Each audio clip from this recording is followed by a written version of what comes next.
jusqu'à 9h, Good Morning Business.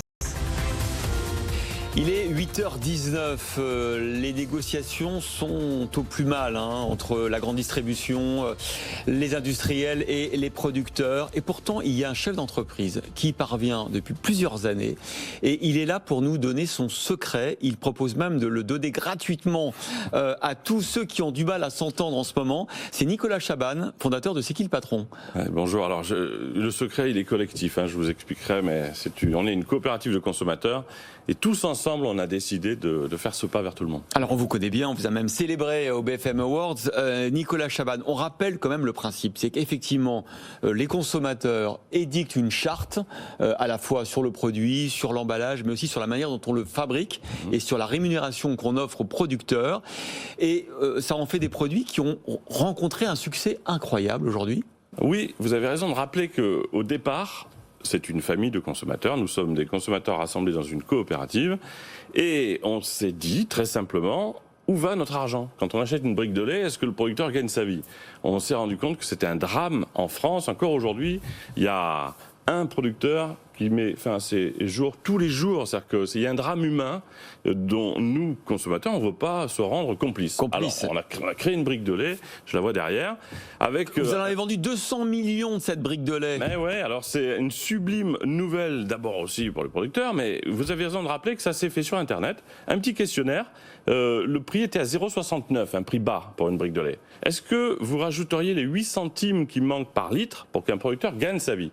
Eh bien, on passait de 69 à 77. On était sûr que le producteur retrouvait le sourire à l'autre bout. Est-ce qu'on enlève les OGM de l'alimentation? 5 centimes. Du pâturage, pour que les vaches soient un peu plus heureuses.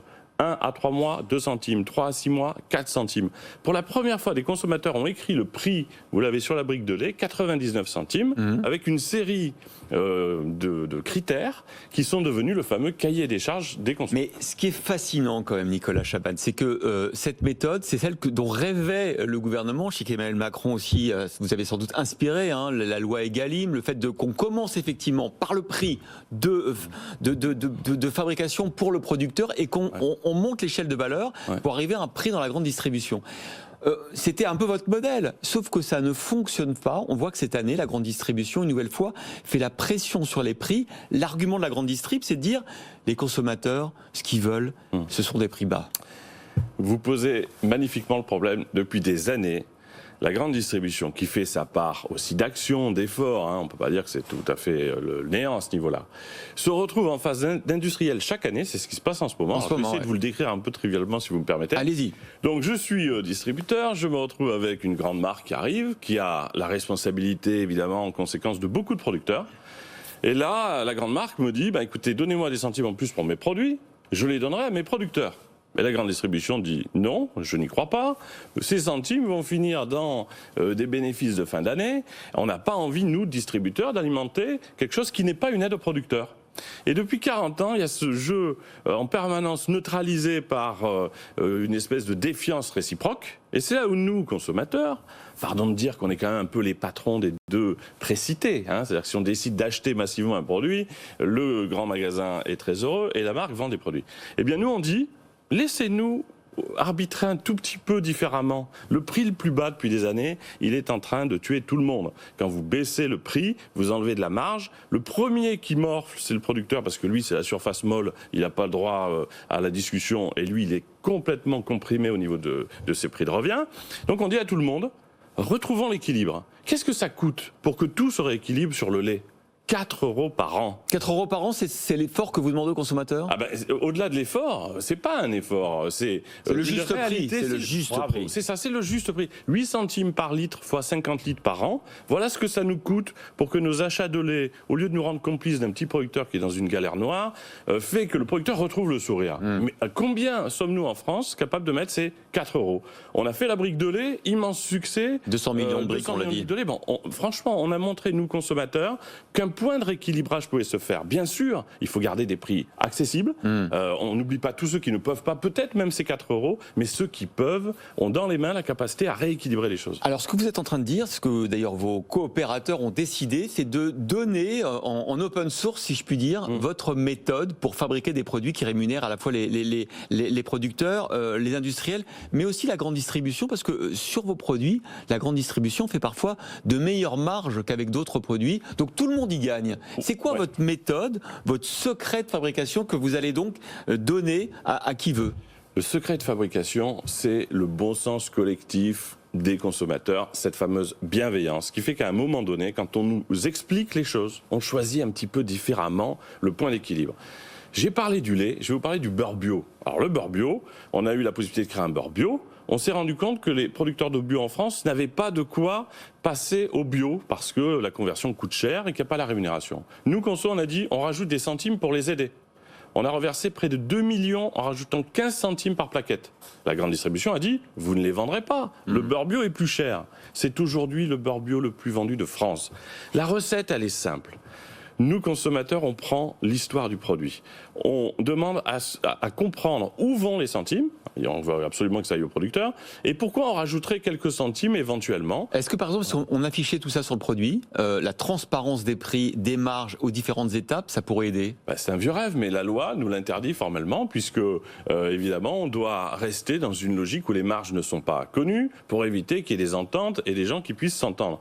C'est vrai qu'il faudrait sans doute que ça évolue, beaucoup de gens en parlent, mais pour revenir à votre question, ce qu'on a décidé collectivement, c'est que ce bon sens, il n'y a pas de recette incroyable, on a juste exprimé, nous consommateurs, ce qu'on estimait être le juste prix qu'on était prêt à payer, pour savoir que le produit fait vivre le producteur et participe à un monde un peu différent. Eh bien, on a créé 30 produits. Ils fonctionnent tous. Ils ont une capacité de succès, on l'a vu là récemment, qui prouve qu'ils se vendent très bien. On dit à tout le monde, aux fabricants, qui met du lait dans un de ses produits dérivés, qui met des œufs dans ses madeleines, prenez les cahiers des charges.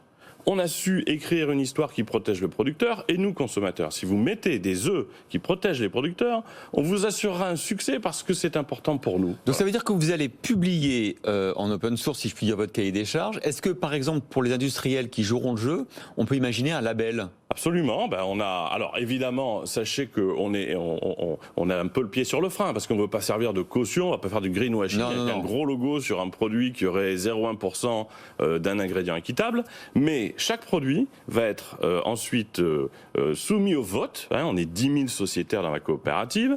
Et lorsqu'il y a suffisamment d'ingrédients qui redonnent le sourire au producteur, on donnera un accord. Et là, on ira jusqu'au bout.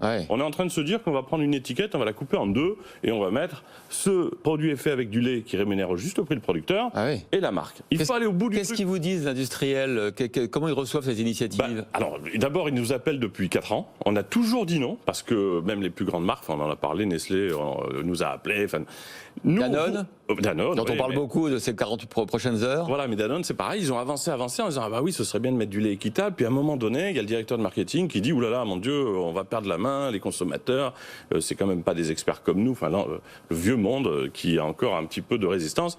Mais ça va lâcher. Les grandes marques appellent parce qu'elles veulent d'abord, humainement, avoir des producteurs qui vivent mieux, ça on n'en doute pas. Mais elles ont peur de quoi? De rajouter des centimes qui vont les disqualifier quand le distributeur va dire c'est trop cher. Nous, on amène un poinçon de consommateurs, on demande une transparence totale et on aidera le système vertueux. Et comment on convainc la grande distribution qui nous dit, parce qu'on la reçoit à votre place, qui nous dit mais moi j'ai mes concurrents qui me font la guerre des prix, donc je suis obligé de faire la surenchère? Alors j'ai eu beaucoup de distributeurs là ces derniers jours.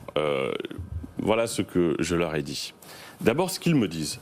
Tu comprends bien, me disent-ils, que si je mets des centimes pour le producteur et que finalement il se retrouve dans les bénéfices de fin d'année des grandes marques, je ne veux pas. Eh bien, je lui ai dit, c'est là l'appel collectif, nous consommateurs, on est prêt à aller vérifier comme on le fait pour nos produits. Chaque produit, chaque référence, on ira les yeux dans les yeux dire à un producteur « Je suis consommateur, est-ce que monsieur, votre vie change quand ce produit qui contient un ingrédient équitable est intégré ?»